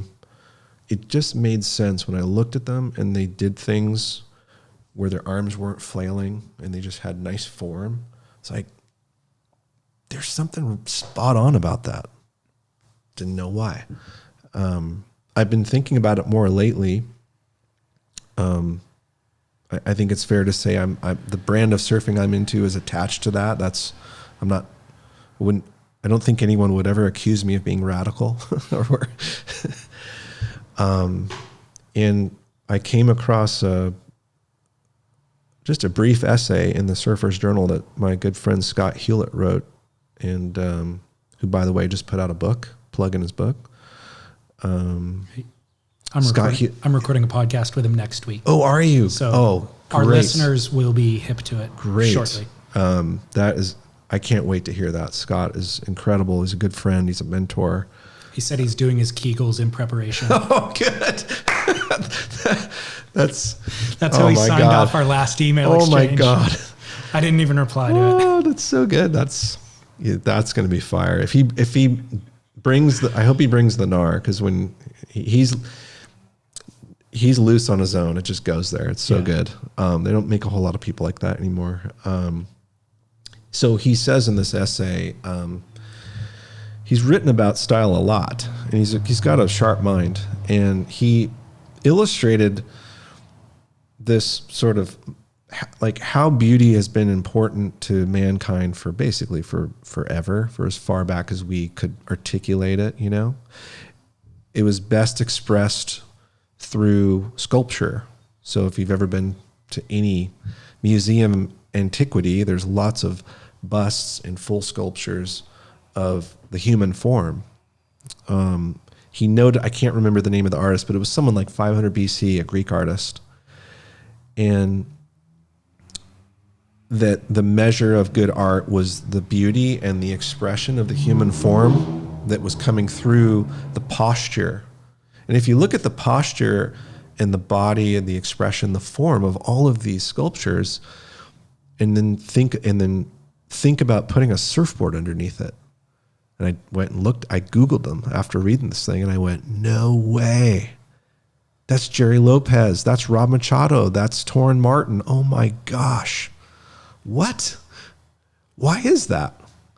And it's because no matter what happens, no matter what technology, no matter what AI does, wherever we're going on this crazy world, I think a safe bet is that beauty will always remain something that we're drawn to. And it comes in different forms. It could be in the form of architecture, could be the way your garden is, but it points back to form and beauty. And with humans especially, There's lots of other examples of things that have beauty and form. You can go down the list quickly. Ballet, all different types of dance, even bullfighting. Now, you could argue that some of it is quote unquote posing, I guess you could say that. But a lot of these things, the form involves motion, and surfing has a lot of motion, right? Nobody's just, I guess somebody could be on the nose and put their hand in the air and stand there really still. But most of the time, you see a really good surfer who's stylish, they're putting together a whole routine. It's from start to finish. It's like a beautiful floor routine in gymnastics. And when you see a good floor routine, there's obviously power and explosive things happen, but a lot of what they're being judged on is the execution of the form. And so as a young man, I was right in the heart of style falling out of favor. You look back to the 40s, 50s, 60s, very important. Open any magazine, look at any reference. Almost everybody looked good. You didn't see a lot of awkward form because it was important and it mattered then. That was the measure of any good surfer, as I just said. 70s, it's still happening, maybe even more so.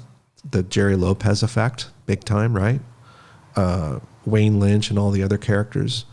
And then some point, who knows when, you can't really put your finger on it, but the twin fin surfing starts getting a little more radical, and with competition now becoming the driving force of performance, because remember in the 60s it kind of was, and then everyone became a hippie, things went underground, pro surfing was lame, and then sort of that 76-7 IPS, now we're picking up steam again. The magazines are now kind of turning and craning toward what's happening with competition surfing.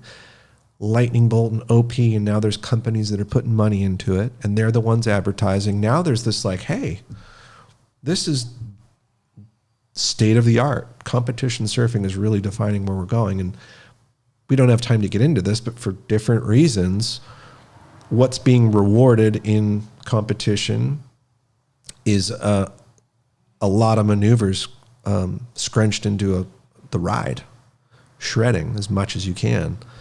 And an emphasis of beauty slowly erodes. I don't know if that was a conscious thing that happened at some point or just sort of how things just naturally unfolded. So I'm learning how to surf in the 80s, and it was rip, shred, tear. And then in the 90s, the new school thing, I would say a lot of the surfers, I would argue a lot of them still had a style that was pretty good. But in competition surfing, it was more maneuver driven. And if that's sort of driving the conversation, we start losing that at a certain point. And I think it really comes to a head, fast forward all the way to the Brazilian Storm. I think that's the most egregious example of, okay, we've just completely abandoned style. It doesn't matter anymore, at least in performance shortboarding. In the world I lived in, which as we have well established is was the fringe, which was the eggs, mid-lengths, and longboards. The importance of that never really went away. If you did ride a high performance longboard, maybe wasn't as important because you were following the shortboard paradigm. But I think style's making a comeback. Well, style, like you said, it's timeless. It's always, it'll always play a role in how we appreciate things. I think the inverse correlation that you're defining is maneuverability, actually, because when surfboards, for all those decades you talked about, surfboards basically went straight for the most part. And you said the measure of a surfer was style. That was the only thing to measure because the board was going straight. There wasn't much else going on. You could put yourself in a more critical part of the wave. That was cool, but its style was the measure of the surfer. And so once boards became more maneuverable, then you had this real kind of apples and oranges where there's some people that are like, that's radical, right? But doesn't look as great. Some surfers are able to do both things. Brad Gerlach, able to do both things really successfully. Tom Curran, there were examples where Like, I'm not saying, oh, in the 80s it just all went No. away, but I think it started to fall apart then. But there are people who don't come from the same background. Maybe they're new to surfing and they don't have the appreciation for the legacy that you're talking about, who could see a radical maneuver with no style and be impressed by the radicalness of the maneuver. Brazil's a good example. I mean, their culture has a shorter run up. Right. Right. So they're like, well, what do you mean? It's like, are we progressing the sport or not? So I can see their point of view. Yeah. I don't fault the Brazilian guys. Like, they're doing really radical stuff. But there's also sometimes this idea that,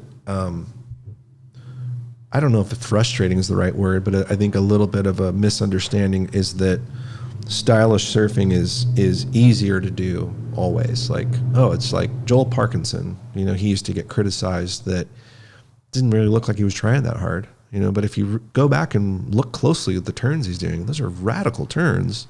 He's just doing them really smooth. Yeah. And sometimes I think there's a disconnect with style doesn't necessarily equal performance, or that it's difficult, because good style is making the difficult look easy.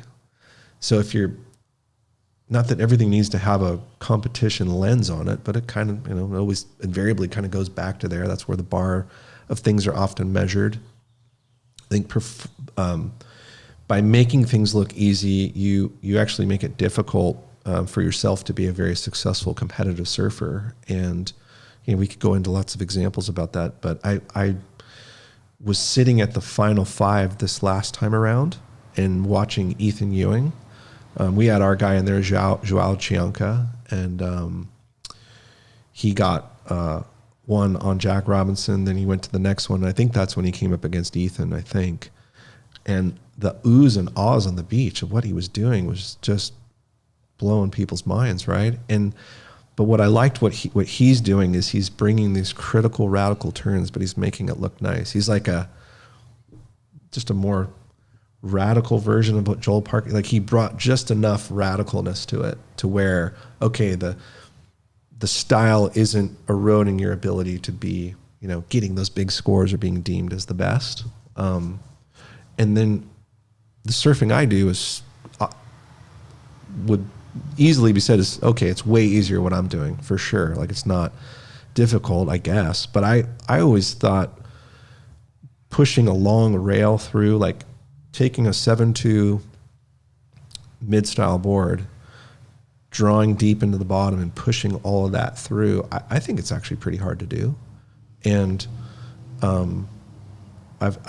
these are really nice things people have said. Hey, you're very stylish. Like, oh man, that's a really nice thing to say.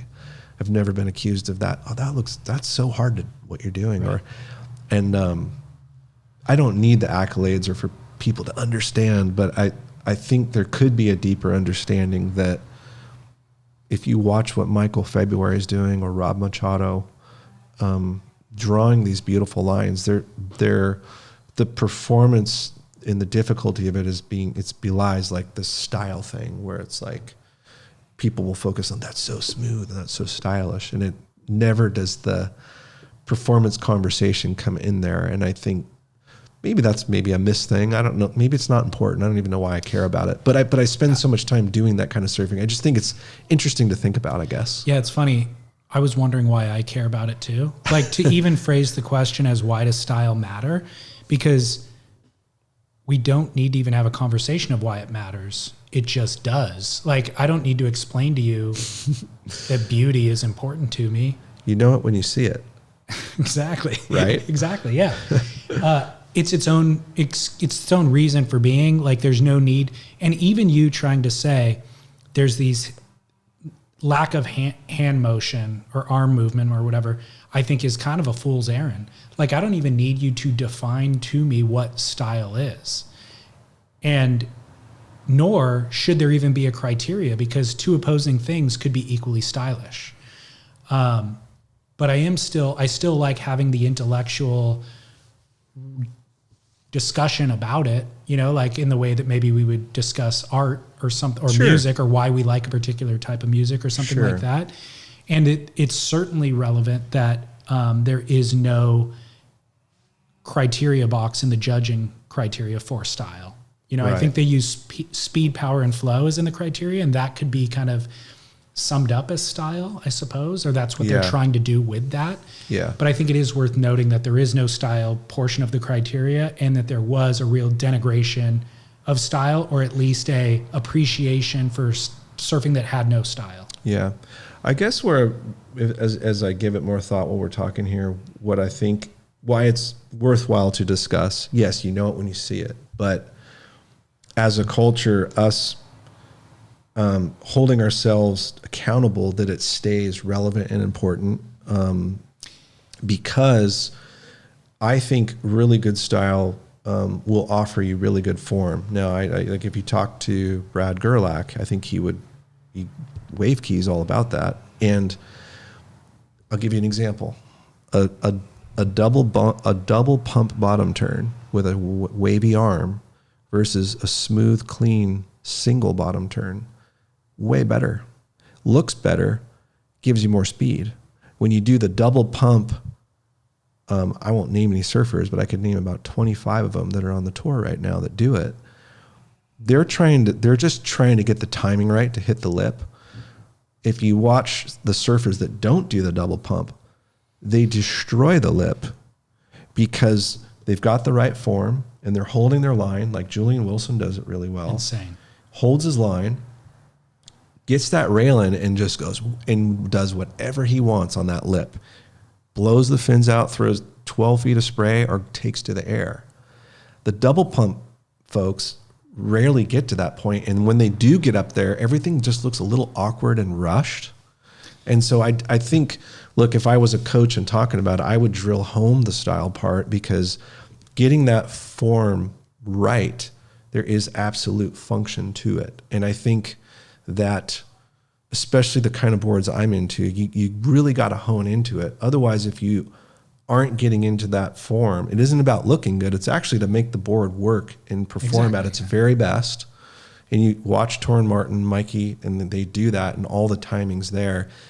If you're not doing that, now you're fighting the board and you're wrestling it because you're trying to rush something.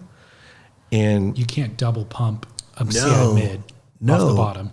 No, because I've watched people do it, and I've given free advice, unsolicited. Hey, can I offer you some advice? You know, I've seen people try to pump a mid where they're picking it up and they're lifting it out of the water. Well, they're breaking the trim, and it's like you got to do the wait for it, you know, like steady, like having the patience to hold on to your rail line equates to better surfing. And so I guess maybe that's not a style thing, but I think it is. Like, I think it's a form. It's the chicken or the egg. Is it the form for the function, or the function the form? Like, it's interesting to think about a little bit. Well, it is, and they go together. They are married together in surfing. Yeah. Function and form are married together in surfing, and so that's why it does matter. That's why we are kind of passionate to dissect it. The reason why I double pump bottom turn is because I have chicken legs. So that's the other thing, is the thing that Julian Wilson's doing that you're talking about, you have to have strong legs, core, all of it. And the amount of speed that he's coming out of that bottom turn with and going up into the lip with, you also have to have a tremendous amount of strength to blow out the back of the wave. And I will check the speed off because I'm just not in peak physical form. You know what I mean? And I don't do it intentionally. I'm not trying to check the speed off. It's just the way my body is reacting currently at the age that I'm at. Sure. Knowing my muscles aren't as, dense as they used to be. Yeah. So. Yeah. And I think, I don't know that style gets a bad rap from anybody. I hope it doesn't. But if it does, the jokes I've heard over the years are making fun of hipsters that are just posing. That's different. Right.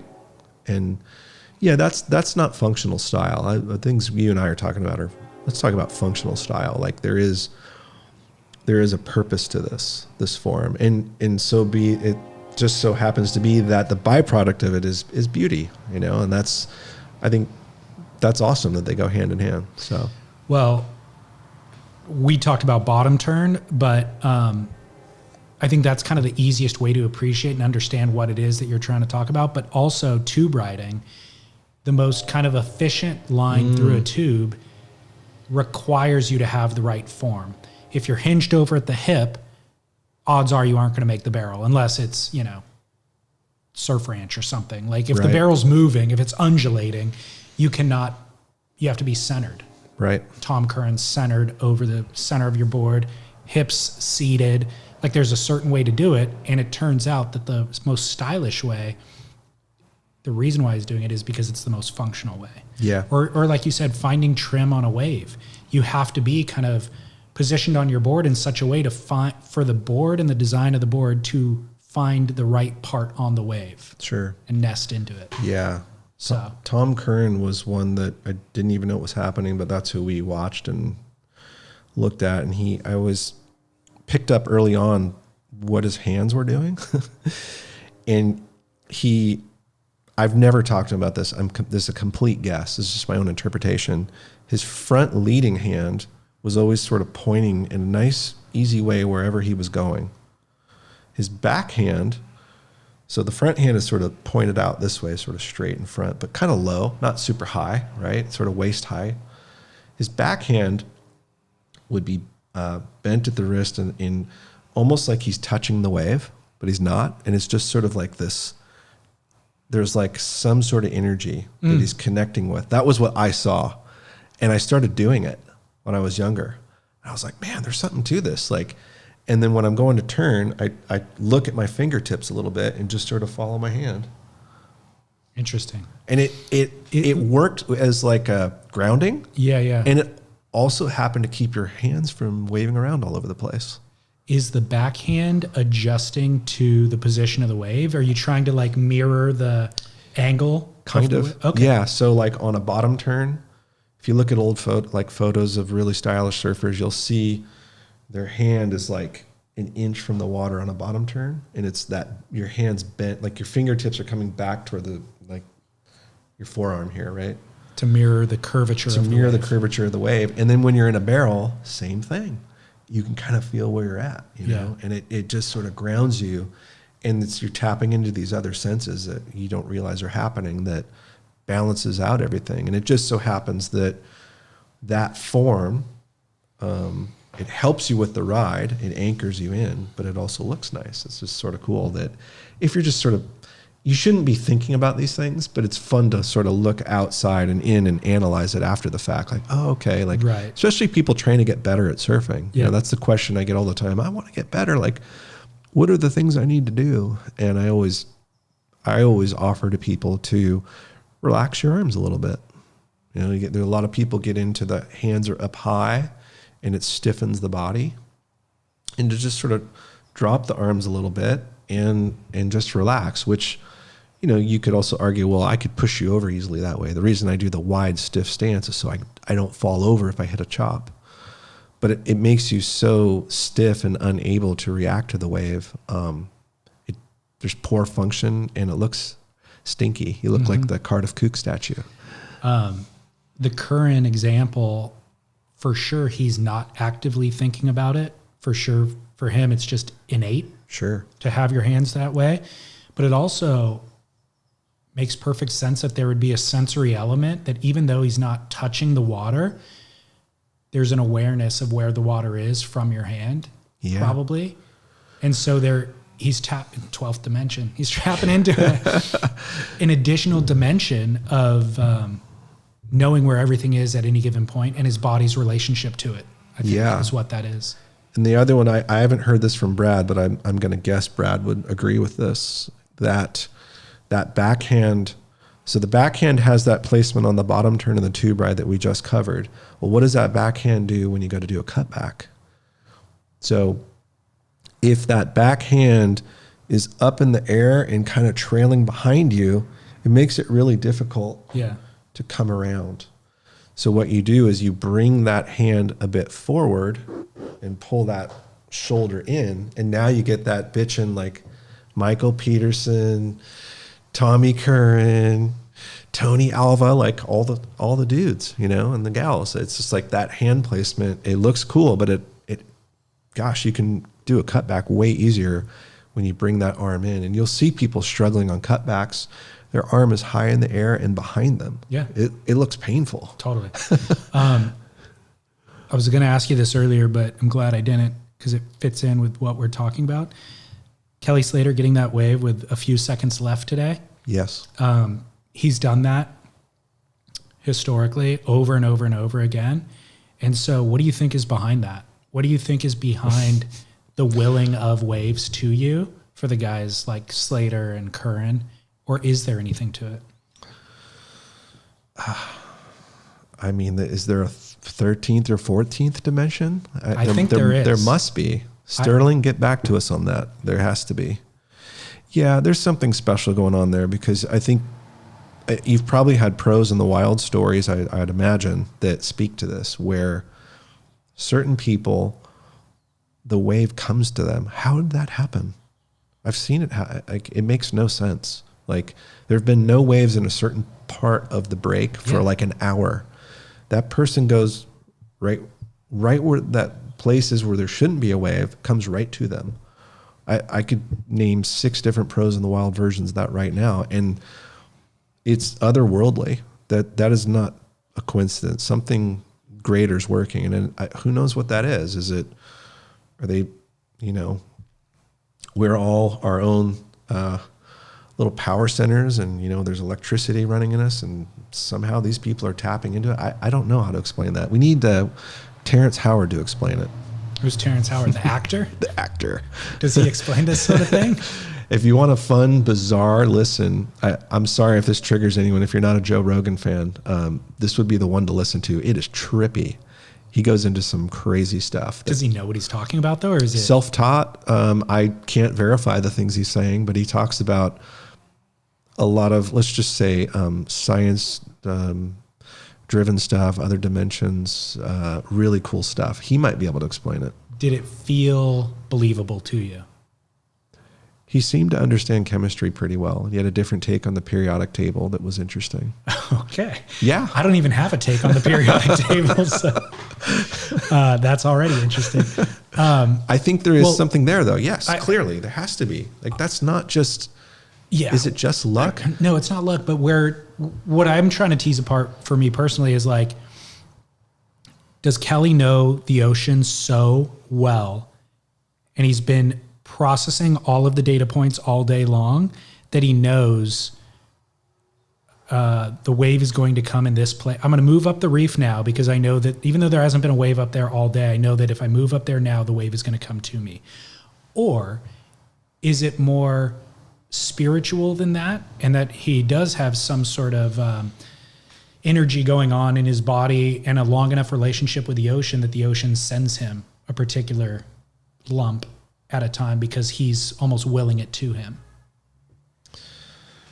I don't do this, or necessarily I don't believe in it, but there are people who believe in that you can manifest this kind of stuff. Right. I also have friends that are hardcore Christians that say that that's a demonic practice. So it's like, I don't know, man, but something's happening there that I feel like these people are able to just will it. But then if that were true, if that's really what was happening, what the counter argument is, well, what happened to all the other times he needed it? Because for the last how many years, it has not been happening for him. Well, look, right? Sometimes you're tapped into things, sometimes you're not. You know what I mean? Yeah. Like, I mean, I don't want to, just sometimes you are more in the moment, fully zoned in and tapped in. And so, but it's happened for him more than it's happened for anybody else. But you do hear lots of pros in the wild stories where people do give that exact thing for Tom Curran.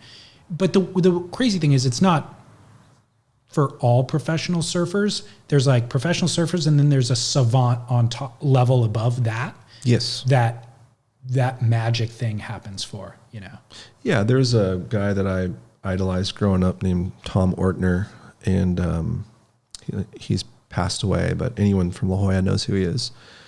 And he wasn't a pro.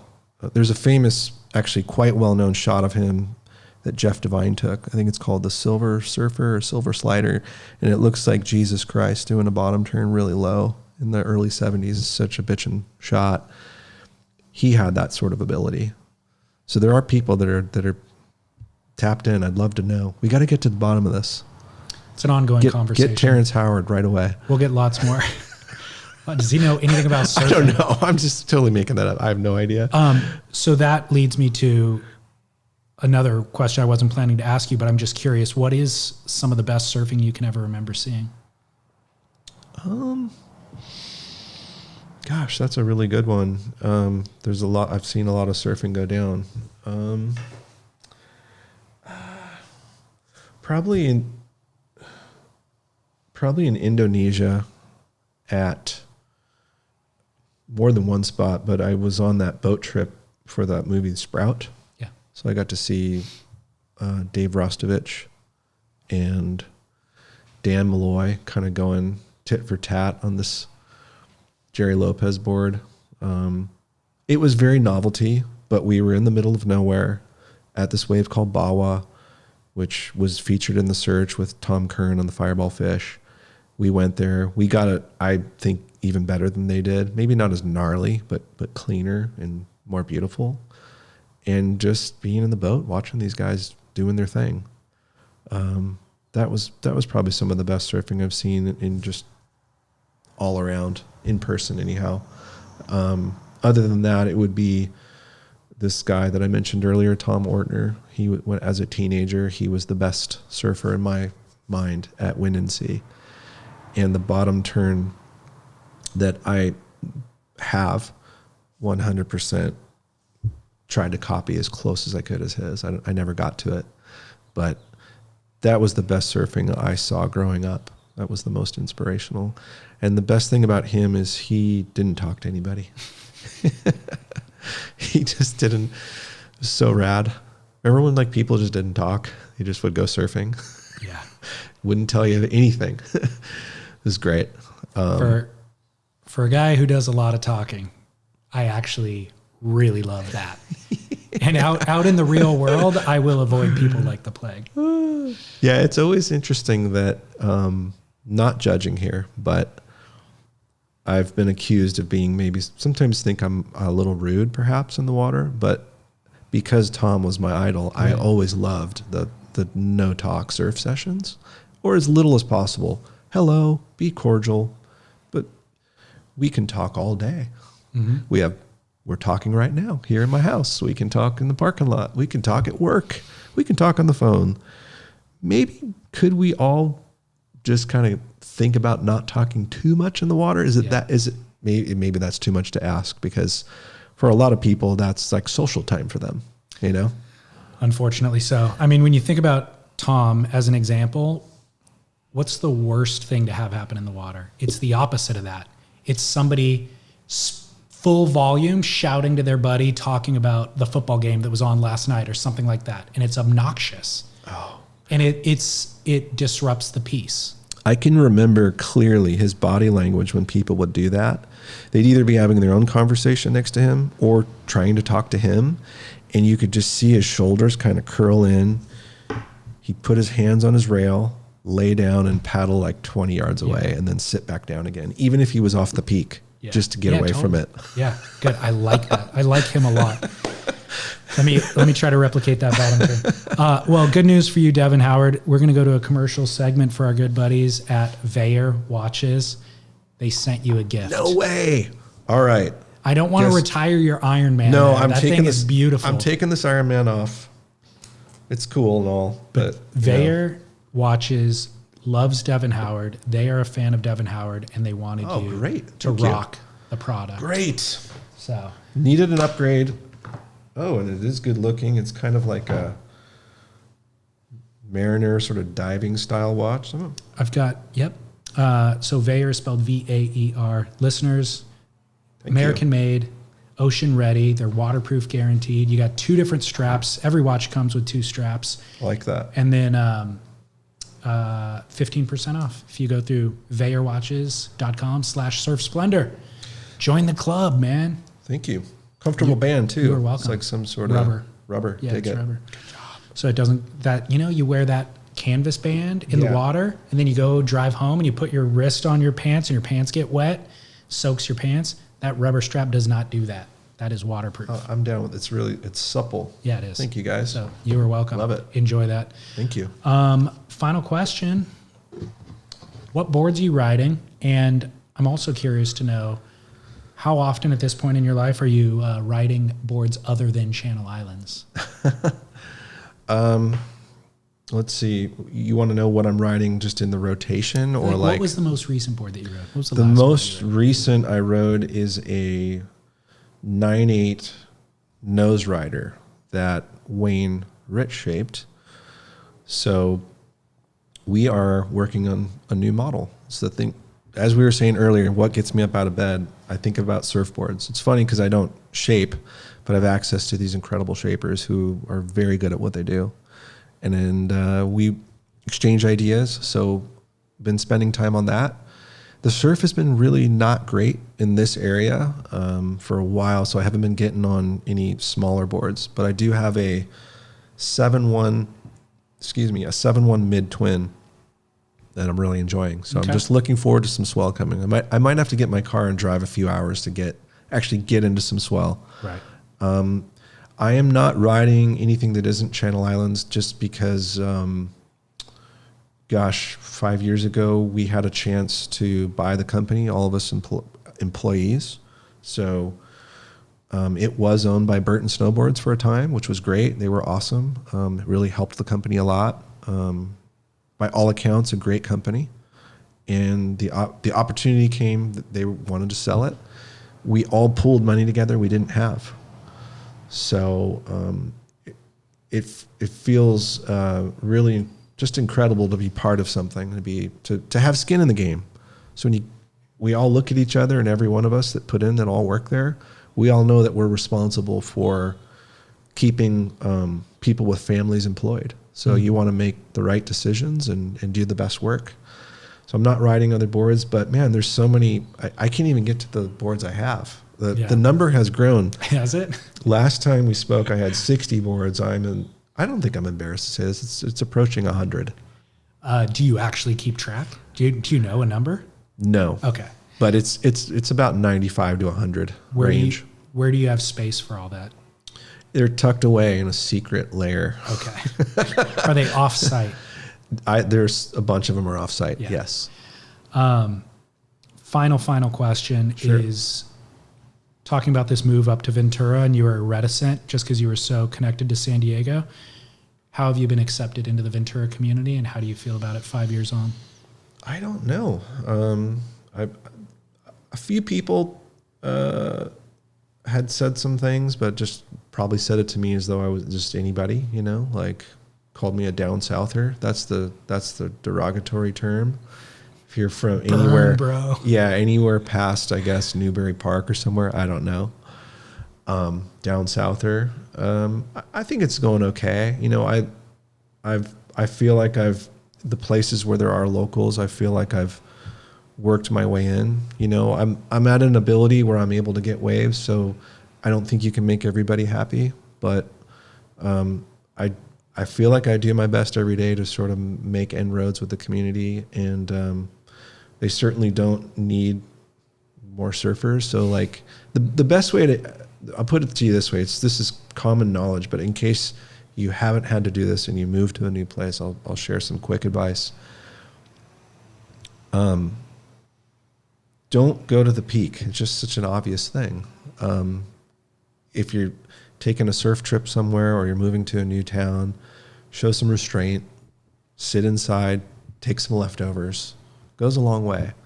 After a good amount of effort, I think any quote unquote reasonable local will acknowledge that. It doesn't mean you're going to get set waves, but maybe, not the cold shoulder or the stink eye. I think another thing too is just smile, I think I get really serious and into my surfing, and I have to catch myself. Sometimes I'm known for having a really serious look on my face. Yeah. Because surfing is a serious fun. It's a fun thing that we all take seriously, right? So I have to remind myself, like, man, just take it easy. Just crack a smile. Yeah. And but surfing is different. The localism thing is different. Everything's changed. So wherever you go, just assume there's people that have been there a long time. Show a little bit of grace, and it goes a long way. Yeah. I had Shane Stoneman on the podcast a while back. Legend. And he's north of here, let's say. Yeah. Where it's even more kind of less densely populated. Sure. And more kind of localized and that sort of thing. And he's a very good surfer, professional level surfer. Yes, he is. Moved to that community, because of his level of surfing, was able to surf, the bigger days, the gnarlier days, and perform at a high level, which would all you would think get you respect in the community. He said it took over a decade for the Lokes to give him a nod. Just to acknowledge his existence, just to not give him a nod into a set wave, but just to be like, that was a good ride, basically, So, yeah, that's the amount of time it takes. Yeah, I think absolutely. A lot of people aren't willing to persevere for that long. Yeah, and they don't have that level of credibility, even. So it might take them 20 years, But it's okay. Show up, do the things that you just said. Yeah, and show up. Yeah, and I think. On the flip side of that, I think it's incumbent upon locals to not be a dick at all costs. Because I've been around the block. I've seen it all, and there's a thing I call being an unreasonable local. And there's a guy who did that to me here in this area, and I won't give away too many details on it, but. He was completely over the top. I was sitting inside for a year or two. I never even went outside. And we were paddling back out toward the top part of this break. And he paddled over the nose of my board just to flex, just to show that he's the fucking man.